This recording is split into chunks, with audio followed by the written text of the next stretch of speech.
첫 번째 세션 진행은요. 이번 킨파 저희 기획조정위원회 위원장을 맡고 계시고 또 LG 디스플레이의 팀장이신 홍부선 팀장님께서 해주시겠습니다. 네, 그러면은 홍부선 팀장님을 제가 앞으로 모시겠습니다. 박수 부탁드립니다.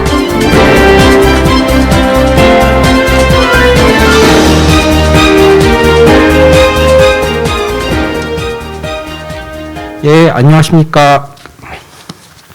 예, 아까 그 강연 앞에서 포상을 받았고요. 다시 한번 이 자리에 또 서게 됐습니다. 반갑습니다. 인사드리겠습니다. 어떻게 점심은 맛있게 드셨나요? 아직 밖에 많은 분들이 좀 계신 것 같아서 이제 조금씩 이제 입장하고 계신 것 같습니다.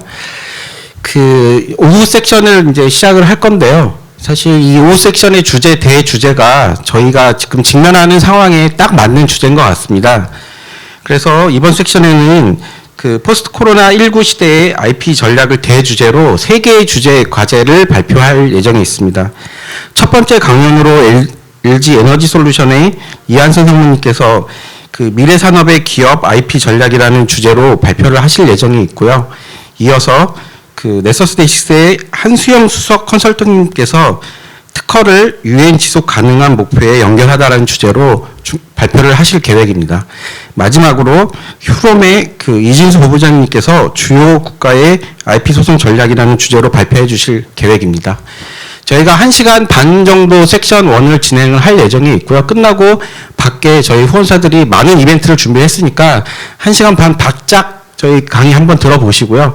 나중에 커피 브레이크 때 또 후원사들 준비하실 이벤트 즐기시고 이러면 보람찬 시간이 될 것 같습니다. 그러면 점심도 먹었으니까 한번 기지개 한번 필까요? 아, 감사합니다. 제가 말씀하신 대로 다 따라해 주셔서 너무 즐겁습니다. 자, 그러면 본격적으로 그 섹션 1을 진행하도록 하겠습니다.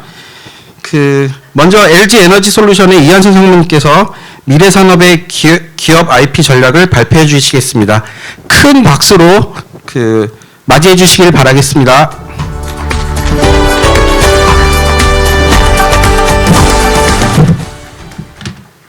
마스크 벗는 거지?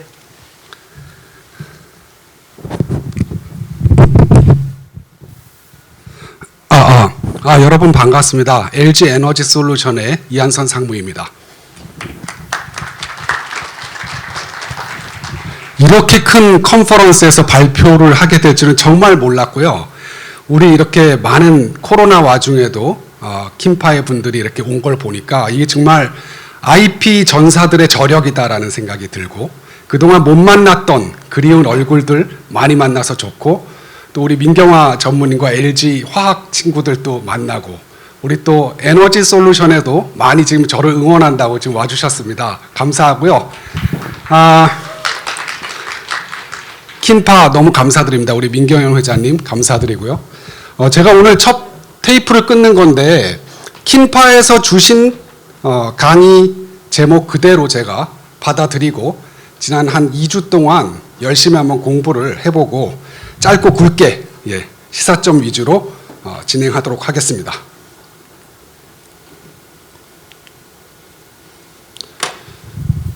일단 이제 코비드 하면 우리 주식시장을 잘 봐야 되는데 존 리 아시죠? 존 봉준 우리 동학개미의 선봉장 이분이 교주처럼 어제도 유튜브에 올리셨어요. 많은 사람들한테 안심을 시키면서 주식은 오르거나 내리거나 계속 사라. 계속. 돈만 있으면 계속 사라. 그러면은 결국 승리하고 3에서 5%의 수익률을 최후 승리를 거둘 것이다. 라고 하면서 이분이 얘기만 하면 이 동학개미들이 피가 끓으면서 계속해서 투자를 하는 그런 이제 이펙트를 보여주고 계신데 꾸준한 투자, 장기 투자 이런 기조가 코비드 이후에도 계속되고 있는 것이 굉장히 이제 신기했죠.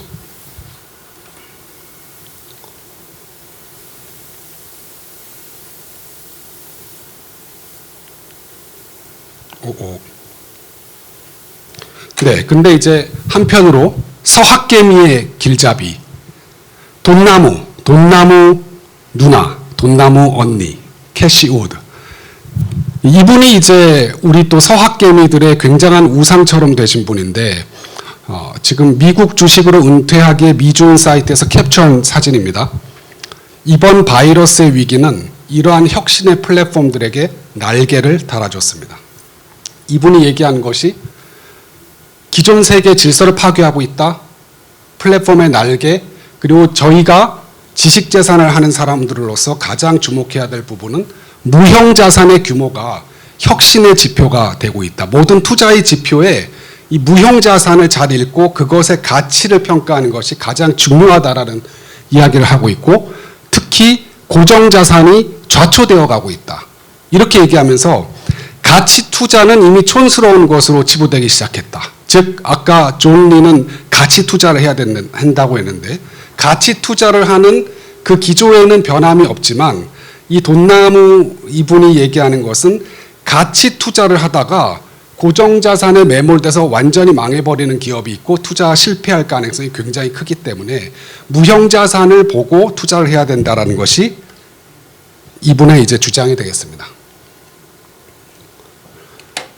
잭 돌시라는 그 트위터의 창업자죠. 이 사람은 이제 하이퍼 인플레이션이 온다. 주식시장 다 망가지고 화폐 가치가 폭락할 것이다. 하이퍼 인플레이션이 올 것이다. 이런 얘기를 이제 던졌을 때 캐시 우드가 이제 바로 반박을 하는 거죠. 무슨 소리냐? 인플레는 오지 않는다. 엄청난 인플레가 유동 그 완화를, 양적 완화를 통해서 각국 정부에서 하고 있지만 인플레가 오지 않는 이유는 AI 등 기술 혁신이 디플레이션에 엄청난 효과를 보여주고 있기 때문에 이런 혁신적인 기술의 등장으로, 그리고 그 혁신 기술을 뒷받침하는 기술 기업들의 등장으로 이러한 인플레이션은 디플레이션 효과로 완화될 것이다. 이렇게 이제 얘기를 반박을 하고 있고, 계속해서 그 동학개미의 선봉장과 마찬가지로 계속 주식을 사라. 이렇게 지금 얘기를 하고 있습니다.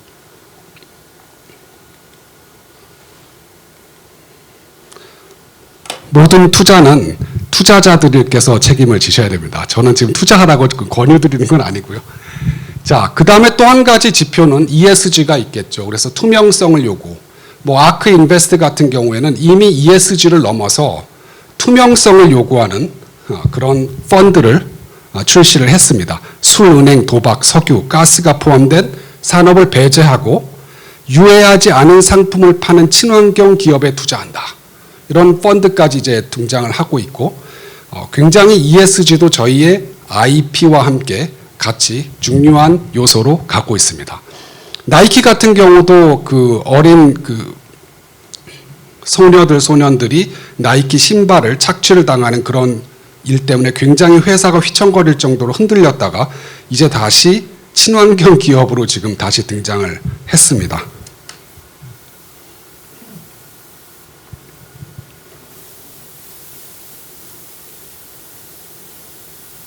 넘겨주실래요?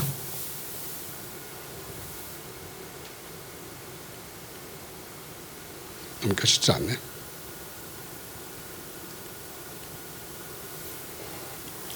예. 그럼 이제 이런 그 코비드 이후의 어떤 트렌드 가운데에서 또 한 가지 중요한 게 있죠. 아까 얘기한 그 돈나무, 그분이 이야기한 축적의 시간, 축적의 길, 이거가 왜 연결이 되냐 하면 이 무형자산이 중요한 시대로 오니까 과연 이 무형자산을 가진 기술 기업, 특히 미래산업에서 기술을 중시하는 그런 기업의 가치를 볼 때에는 얼마나 축적의 시간과 축적의 길이 있었는지를 이제 봐야 되기 때문에 중요한 의미라고 생각이 되고요.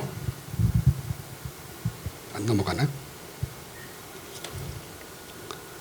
그 이미 나눠드린 그 책자에 있기 때문에 계속 진행을 하겠습니다. 그래서 이 축적의 시간의 저자인 이정동 교수님이 하프 스마일 커브라는 것을 발표를 하셨죠. 이 하프 스마일 커브의 문제점 이렇게 썼는데 결국은 1인당 국민소득이 계속해서 우리나라가 올라가는데 어떻게 1980년대보다 2014년에 기술 무역 적자가 더 나고 있는지, 이런 것들이 굉장히 우리나라의 어떤 방향성의 위기다라는 이제 말씀을 하셨고, 이것은 결국은 외환 위기 이후에 1단 엔진이 분리가 실패된 것이다. 2단 엔진을 이제 점화해서 축적의 시간 이걸 갖고 우리가 가진 기술 역량을 정말 개념 설계 역량으로 키우는 쪽으로 방향을 선회해야 된다라는 이제 이야기를 하고 있습니다.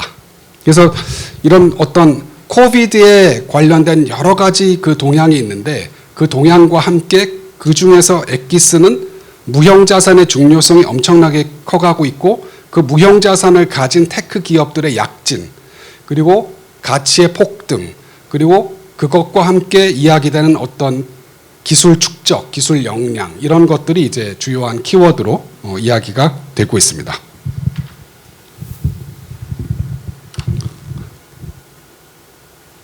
계속 안 나오네.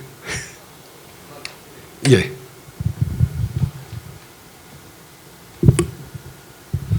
그 다음 페이지를 보시면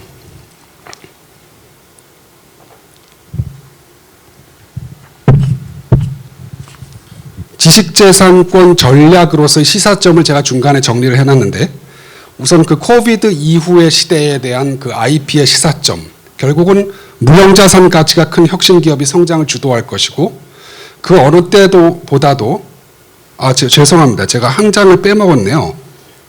그 G0의 시대가 굉장히 중요한 건데 빼먹고 가서 제가 다시 한번 말씀을 드려야 되겠네요.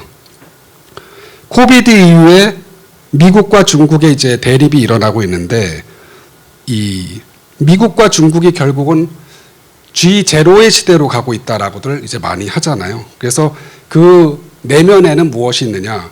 미국은 여태까지 우리가 어떤 외교 정책이라는 것이 세계화 그리고 미국의 패권주의 이렇게 갔는데 그것은 어디다가 이익을 줬냐면 미국의 중산층이 아니라 월스트리트 그리고 미국의 어떤 부유층에 대한 부를 가져다 줬다. 그렇지만 러스트벨트와 같은 쇠퇴가 일어나게 됐고 이러한 것은 완전히 수정되어야 된다. 이런 이제 의견이 일어났고 예를 들어서 미 국가안보보좌관 같은 경우에는 기술 분야나 경제적 측면에서 국내 투자를 잘하는 것이 외교를 잘하는 것이다.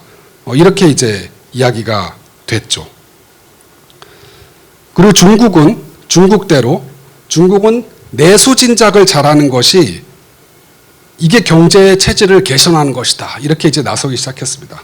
근데 여러분 이 중국이 수출이 아니라 내수 진작에 나서는 순간 어떤 일이 일어나냐면 중국에서 엄청나게 싸게 제조하던 그런 공산품들을 향유하던 서방 세계가 있었죠. 근데 이 것이 엄청난 디플레이션 효과를 가져오고 있었고 오르는 물가를 잡아주고 있었는데 이 중국이 내수 시장으로 눈을 돌리는 순간 많은 또 인플레가 예상이 될 수 있겠죠. 그래서 중국도 결국은 집안일을 잘하는 것이 가장 중요하고 이것이 미중 경쟁의 관건이다라고 이야기를 하고 있습니다.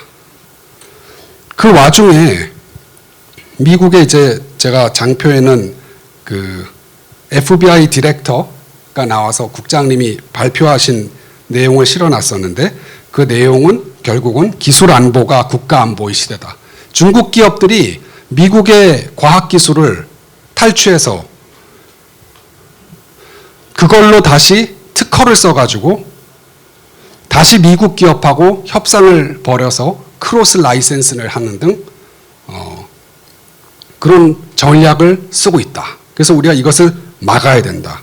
그래서 굉장히 반도체나 배터리 이런 쪽에서는 기술 안보가 국가 안보인 그런 컨셉으로 지금 가고 있는 것이 또 하나의 굉장히 중요한 축이 되겠죠. 그 여러 가지 장표 중에 전기차 시장의 본격적 성장은 코비드 이후에 갑자기 그 친환경이라든지 제로 에미션 이런 것들 때문에 엄청나게 예상이 높아지고 있고요. 연간 한 2030년까지 30% 이상의 고성장을 이어갈 것으로 예상을 하고 있습니다. 2030년에 국제에너지기구 예측에 따르면은 2.3억 대, 즉 모든 자동차의 12%가 전기차가 될 것이다라고 얘기를 하고 있고요. 예, 다음으로 해주시죠. 다음.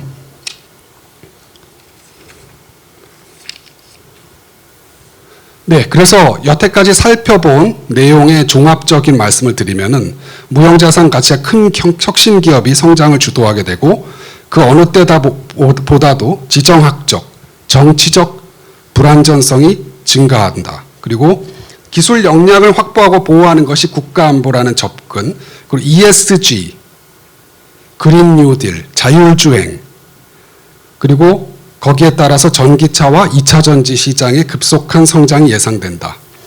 지식재산권 측면에서는 지역 경제를 위해서 국내 투자를 하려면은 특허가 문제를 일으켜서 투자를 못하게 하면 안 되기 때문에 지역 경제를 위해서는 완화해야 되는데 기술 안보를 위해서는 공정성 측면에서는 강화되는 요구가 상충되고 있잖아요. 그래서 결국은 이러한 트렌드로부터 우리가 읽어낼 수 있는 것은 옛날에 뭐 IP를 이야기할 때 20년 전에 오픈 소스로 갈 거냐 아니면 더 강화하는 쪽으로 갈 거냐 뭐 이런 얘기를 많이 했었는데 전통적인 이분법적 접근이 아닌 사안에 따라서 고도의 복합적 판단이 필요하게 되고 그야말로 케이스 바이 케이스로 우리가 전략을 판단할 수밖에 없는 그런 시대로 들어가고 있다라고 생각을 합니다. 다음.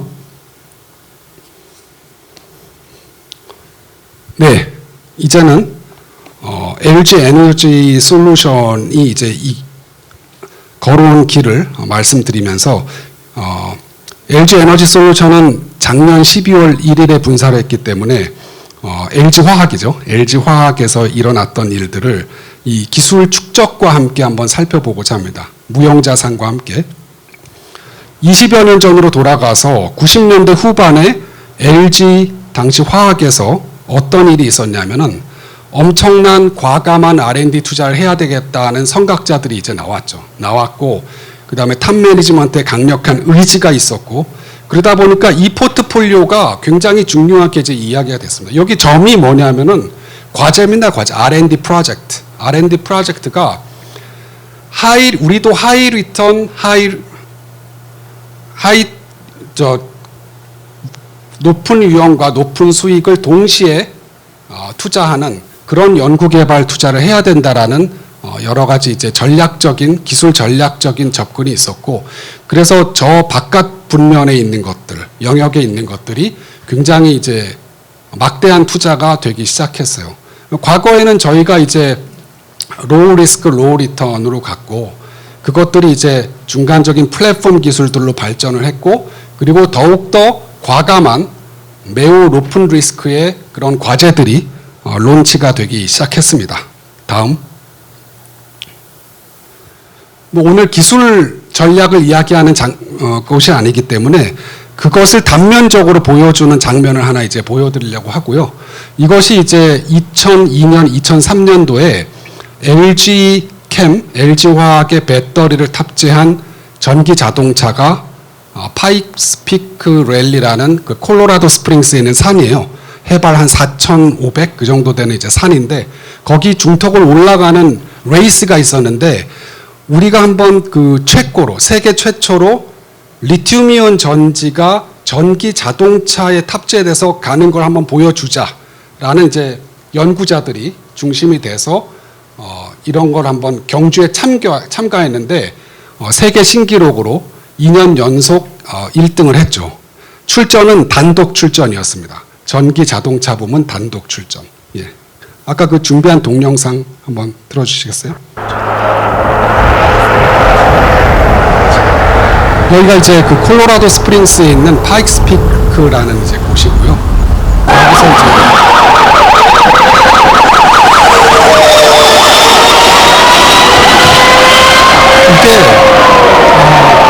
전기 자동차가 위험하기 때문에 그때 레이스를 주관하는 쪽에서 사이렌을 넣어야 됩니다.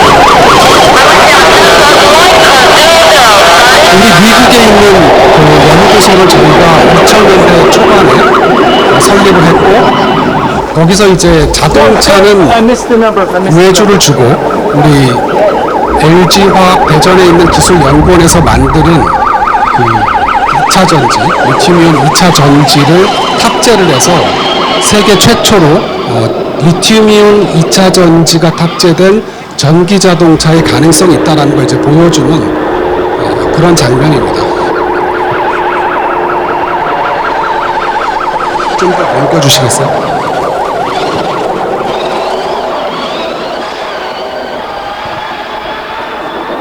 예, 이제 다음 장으로 가주시죠. 저런 이제 그 이벤트가 있었고 그런 걸 도전했을 때 2002년도, 2003년도였어요. 그리고 저희가 현대차하고 하이브리드카에 탑재한 게 2008년도, 그리고 GM하고 세계 최초의 익스텐디드 레인지의 전기 자동차가 나온 것이 GM 볼트가 2010년도. 그러니까 2002년, 2003년도에 이미 저런 그 투자를 했다라는 게 이제 굉장한 것이고, 그 당시에 많은 사람들이 미쳤다, 무슨 돈을 저렇게 쓰냐라는 사람들도 굉장히 많은 그 반대와 그런 것들이 있었습니다. 자, 이제 기술 쪽은 저렇게 가고 있었고, 그럼 IP 쪽은 어떻게 갔는지 한번 말씀을 드리면, 이게 1998년에 나온 이론이고 90년대 말에 닷컴 버블이 엄청나게 일어나고 주식시장의 무형자산 가치가 고정자산보다 훨씬 큰 그런 기업들이 나타나니까 사람들이 연구를 하기 시작했고, 그 연구 결과가 바로 이것이 바로 날리지 베이스드 컴퍼니의 모델이다 라고 이제 나온 겁니다. 이 그림이 저도 98년에 이제 만났는데요. 아까 그 돈나무님이 얘기한 스트럭처럴 캐피탈, 바로 저거는 별로 중요한 게 아니고 인텔렉츄얼 캐피탈이라는 저 부분이 있는 기업들, 그런 기업들이 있다라는 것이고, 그 인텔렉츄얼 캐피탈 안을 뜯어보다 보니까 인텔렉츄얼 에셋, 지식 자산이 있는데 거기서 리갈리 프로텍터블한 게 인텔렉츄얼 프로퍼티.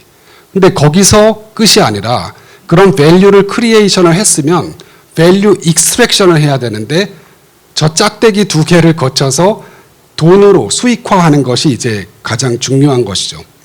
근데 저 그림에서 이야기하는 저 짝대기는 망하는 기업은 무형자산을 잘 못 다루기 때문에 밑에 있는 직선으로 가는 거고, 흥하는 기업은 무형자산을 잘 다루는 기업이기 때문에 저 위에 있는 직선으로 가서 프로핏을 맥시마이즈 할 수 있다. 즉 앞으로 시대에 21세기의 기업의 승패는 어떤 무형자산을 축적된 시간에 잘 만들어내고 그 만들어낸 것에 끝이는 게 아니라 value extraction, 즉 그것을 어떠한 비즈니스 모델로 기업의 프로핏을 맥시마이즈 할 것이냐, 이것이 이제 가장 중요하다라는 게 20년도 더 된 그 당시에는 이미 발표가 되었습니다. 다음.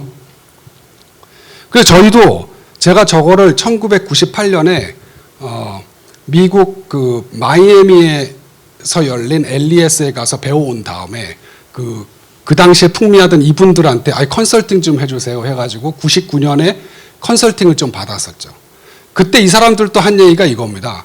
자, 우리가 어떤 무형자산, 뭐 특허든 영업비밀이건 그거를 만들어냈다. 그 만들어낸 것이 라이센싱, 조인트 벤처, 뭐 얼라이언스를 하든 아니면 본인이 직접 사업화를 하든 가장 가치가 높은 거는 우리 무형의 자산을 가지고 가장 가치가 높은 사업화는 전 세계에 필요한 모든 제품을 내가 독점해서 전 세계를 다 공급할 수 있으면 그게 가장 가치가 큰 거겠죠. 그렇지만 그게 안 되기 때문에 역량이 필요할 때는 조인트 벤처라든지 얼라이언스, 이도저도 아니다 그러면은 라이센싱을 해서 수익을 가져오는 그런 이제 그 활용에 대한 것을 강조하는 그런 컨설팅이 있었었죠. 다음. 그래서 이게 실제로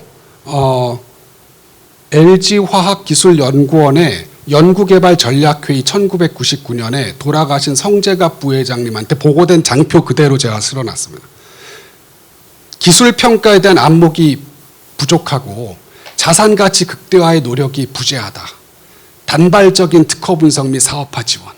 아직도 가슴을 울리는 그런 내용들인데, 그래서 IP 매니지먼트에 혁신을 가져와야 된다는 이야기가 있었고요. 다음.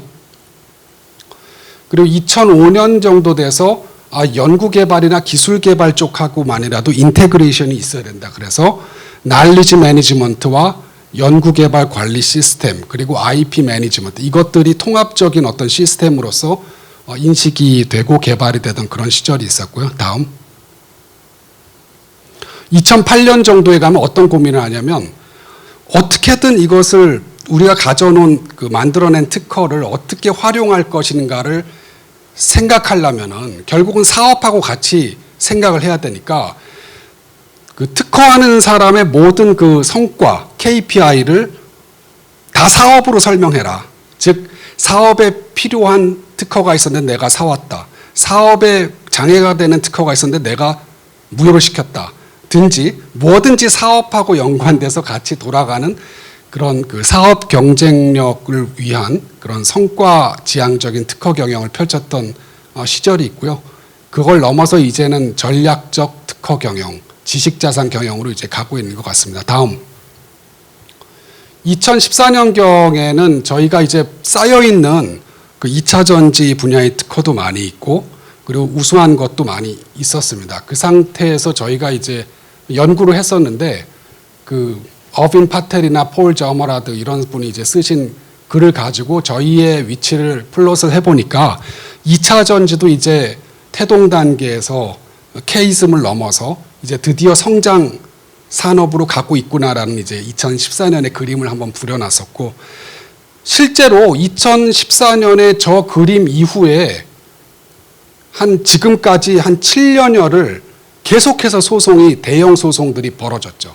2015년에 이제 LG화학의 민경화 센터장님이 이제 오시면서 그 저희가 리걸 역량, 즉 IP 소송이라든지 분쟁 대응의 역량을 지난 한 7년 동안 굉장히 키웠던 그런 시절이 실제로 일어났었고 여러분들도 잘 아시는 소송들이 많이 벌어졌고 저도 지금 한 지난 4년 동안을 ITC의 벙커에서 진흙탕에서 헤매다가 드디어 올해 5월, 6월에 이제 빠져나오고 드디어 이제 이런 강의도 다니고 얼마나 좋은지 모릅니다. 다음. 지금 현재를 보면은 저희가 어쨌든 B2B 산업에서 IP가 할 역할이 뭔지를 정의를 하고 이제 나아가고 있는 그런 것이고요. 다음. 특히 이제 IP R&D 개발을 더 열심히 많이 하고 있습니다. 이걸 위해서 무형자산이 뭔지를 알려면 예를 들어서 LG 에너지 솔루션에 3만 건의 특허가 있는데 이 특허가 뭔지를 알아야 되잖아요.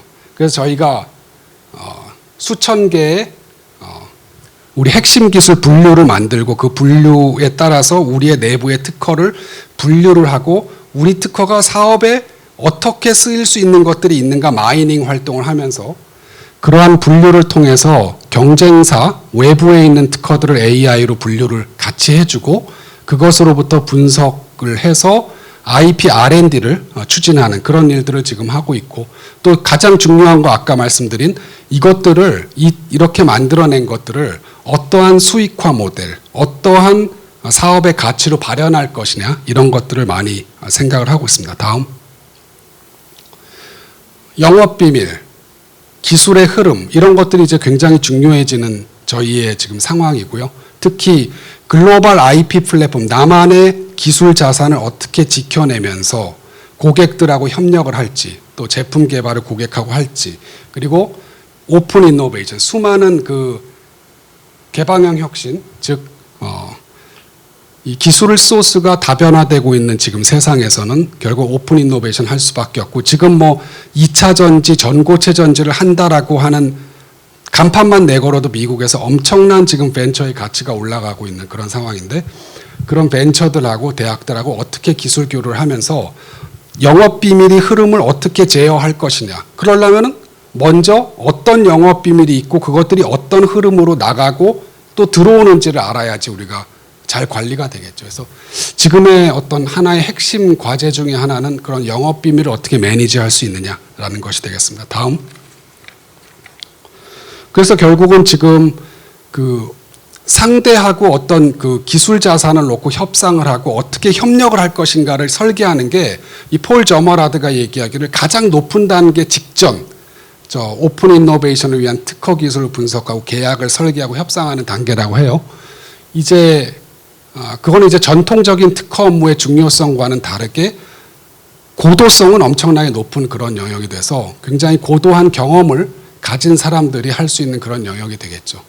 이걸 넘어서 이제 사업하고 같이 인테그레이션 돼서 완전히 복합적인 모든 그 요소들을 잘 파악해서 가야 되는 그런 단계로 가야 될 것 같습니다. 다음. 결론적으로 말씀드리면 IP 전략은 그 어느 때도 보다도 혼자 서기의 방식이 아니라 다양한 이해관계 주체들과의 긴밀한 협업과 판단이 필요하다는 거죠. 근데 저희가 그거를 한번 경험을 해보니까 예를 들어서 IP 전문가와 사업가 그리고 기술 전문가 이런 사람들이 모여가지고 한 테이블에 앉으면은 그럼 뭐가 나오느냐? 이 지식자산 경영에 무형자산을 어떻게 활용하고 내가 사업에 어떻게 활용할지가 나오느냐? 그게 아니라는 거죠.